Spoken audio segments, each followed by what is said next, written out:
Et il commence à me raconter son histoire, sa descente aux enfers, son internement en asile psychiatrique, et en fait il me raconte qu'il a organisé sa disparition. Je m'appelle Maximilien Landier, je suis généalogiste successoral pour la société Couturerie à Marseille depuis 9 ans.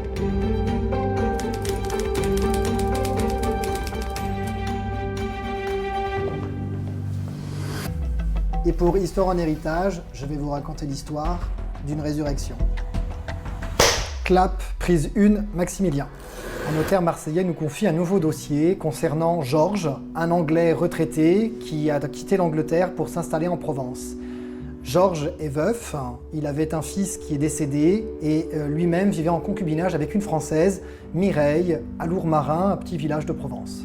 Mireille n'a malheureusement quasiment pas d'informations concernant la famille de Georges. A priori, il était fils unique et il avait des cousins éloignés qu'elle ne connaît pas.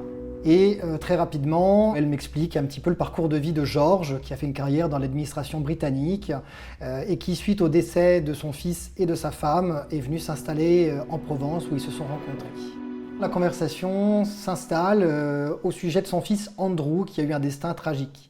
Elle me raconte qu'Andrew, c'est un garçon brillant, qui a fait des études à Oxford, qui est diplômé en économie et qui, d'ailleurs, a écrit de nombreux livres, des livres assez pointus en économie, sous un pseudonyme, celui de Andy Crowley. Par ailleurs, Andrew était un garçon philanthrope qui était bénévole pour une association. Il parcourait les écoles primaires pour sensibiliser les enfants à la sécurité routière. Malheureusement, en 2003, la femme de Georges, la mère d'Andrew, meurt d'un cancer fulgurant et c'est une très grande douleur pour le défunt et pour son fils également.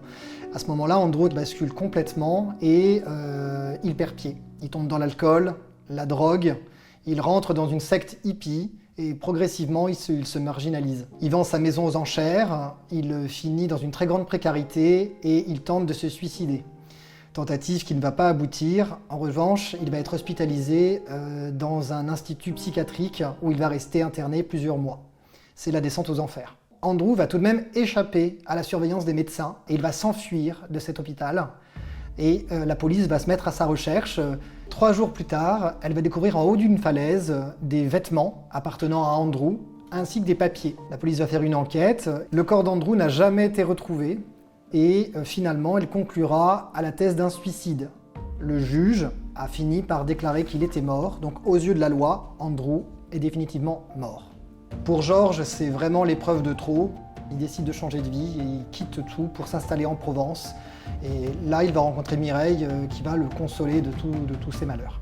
Je quitte donc Mireille et je lance les recherches au Royaume-Uni, m'attendant à trouver des cousins éloignés dont elle m'a parlé.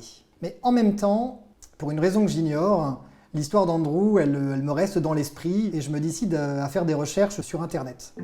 Je commence par taper le nom et le prénom d'Andrew, je trouve rien de particulier.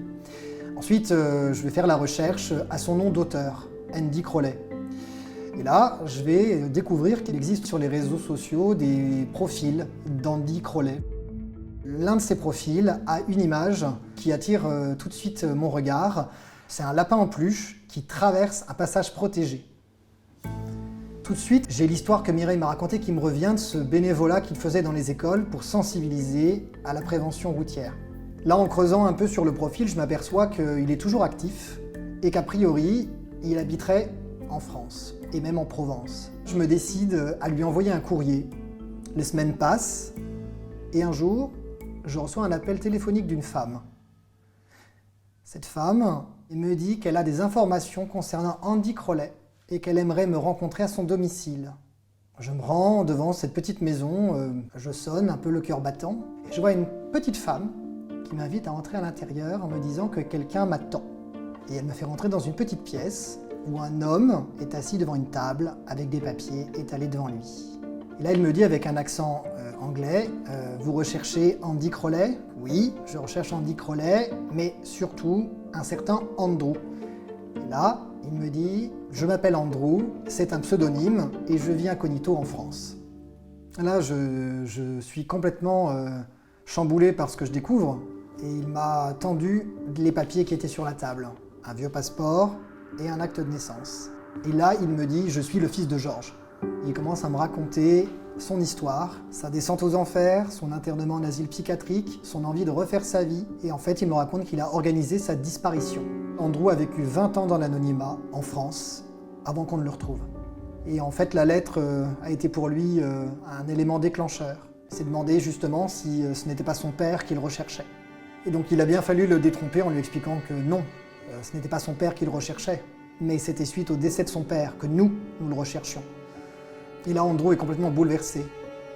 Il est complètement bouleversé d'apprendre que son père est en fait mort et qu'il ne le savait pas, et surtout qu'en réalité, ils habitaient à quelques kilomètres l'un de l'autre, sans le savoir.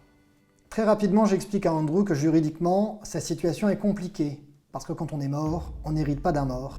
Il va falloir faire de longues démarches auprès de l'administration anglaise pour le ramener à la vie aux yeux de la loi.